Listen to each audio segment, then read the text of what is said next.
Answer. Anthony Joshua is Olympic champion. First. Jack Paul, it's sportsman, YouTuber, showman. Rolls Royce, Fiat. Jab, like a shoom, yes.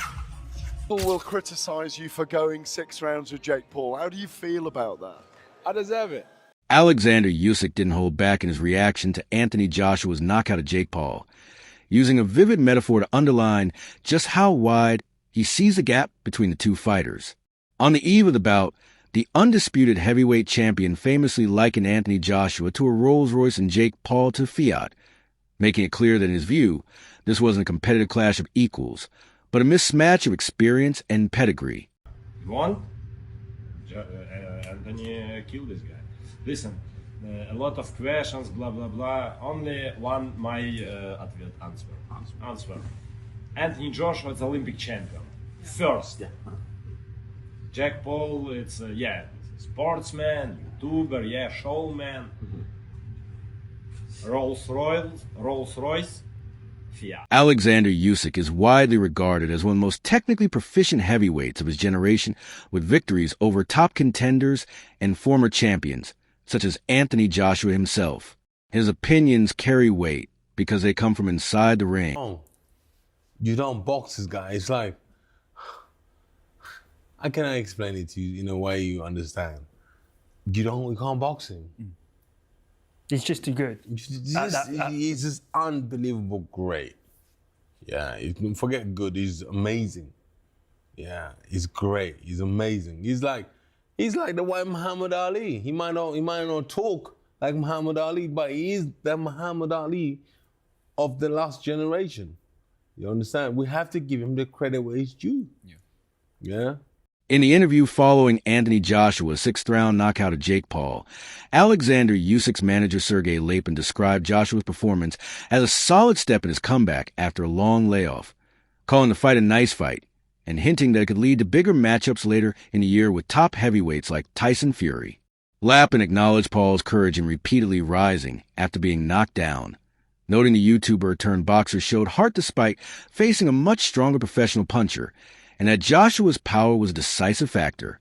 On future matchups, Lapin suggested that a Joshua versus Fabio Wardley bout will be an attractive fight given Wardley's skills and power, and he reiterated his belief that Joshua would defeat Fury if they met next year.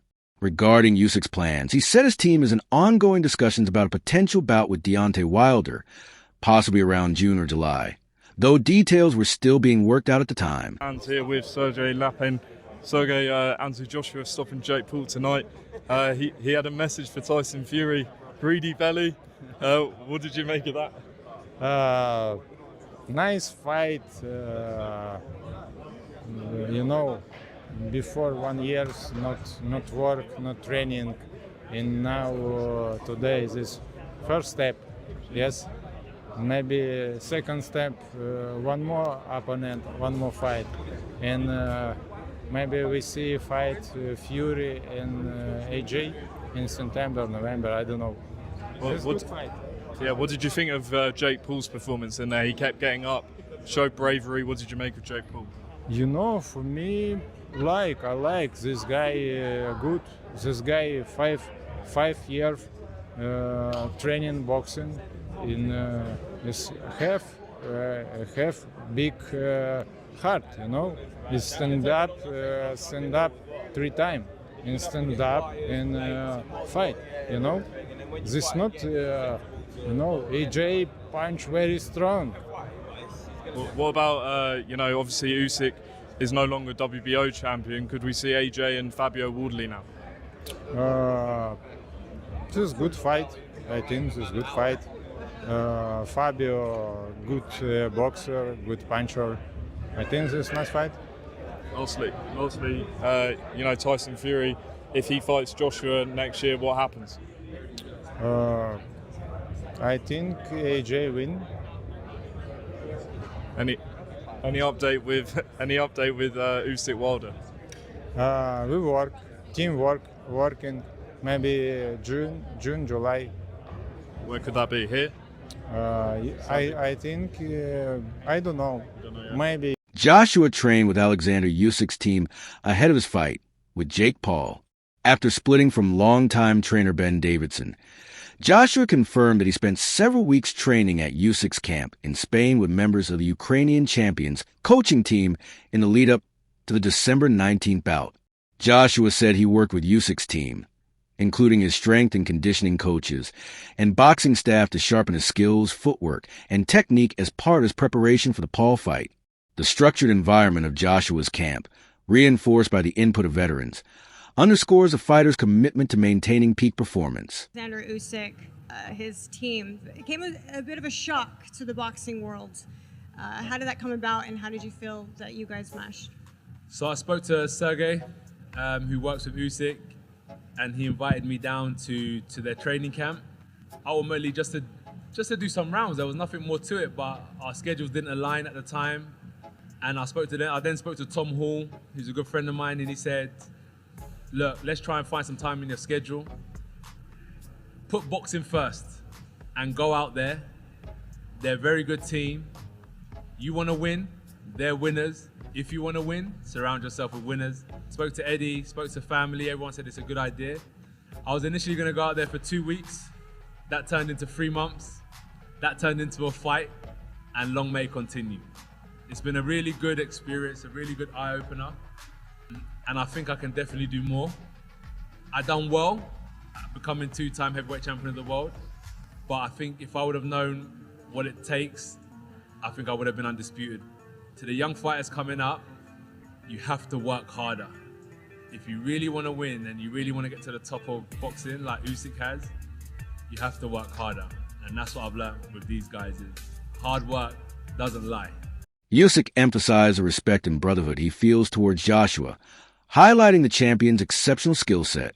Joshua's preparation for the fight has been thorough and disciplined, guided by his camp of highly experienced coaches. These trainers have worked with him to refine both offensive and defensive techniques, ensuring that he can respond to unexpected moves and maintain dominance throughout the match.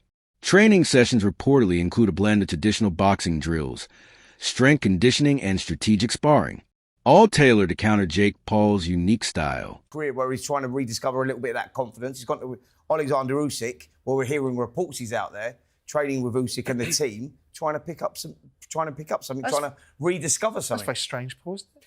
It is, but it's not unheard of. I've heard of a lot of fighters doing that. You see fighters, obviously, it's the old Rocky movies years ago, but you see a fighter losing to someone, all of a sudden they go in the camp and they start training and do little bits together and become friends or whatever else.